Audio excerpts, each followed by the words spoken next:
state income tax, and to replace that with, maybe not replace, but to introduce federal income tax of 3% flat rate. And what happens when you introduce a flat rate on income is that that tax becomes regressive. In other words, it will tax poor people more than it will tax the rich people. So it's a lot easier for someone who earns 100 million naira to part with 3%, which is 3 million in a year, than the person who earns only 1 million naira in a whole year.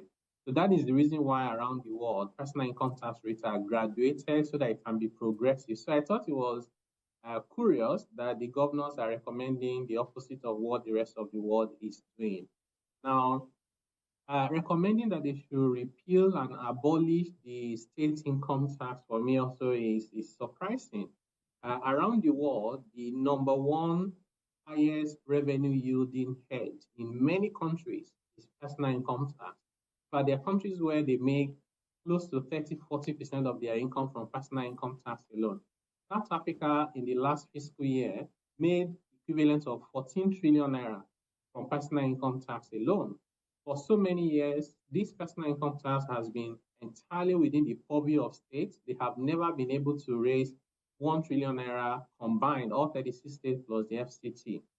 So this to me seems like an admission of failure to say, since we have not been able to collect the tax from the people, maybe we should just abolish it. And then in place of that, they are proposing that government should then introduce consumption tax, a flat sales tax of about 10% at the state level, and then federal government should increase the VAT from 7.5% to 10, and then later on to 15, and then ultimately to 20.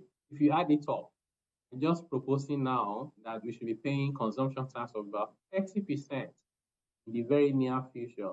So if you look at all of that recommendation within the context of our economy, the fact that a lot of our people are poor and they're spending all they have on consumption, and you want to increase the consumption tax significantly, I also bear in mind that we have excise, which I think also you said in your introduction, your news recap. We have the excise of 5% coming out on telecommunication. So I do not think that these recommendations are the right recommendations for us now, especially within the context of the structure we have in our economy, where most of our people are poor.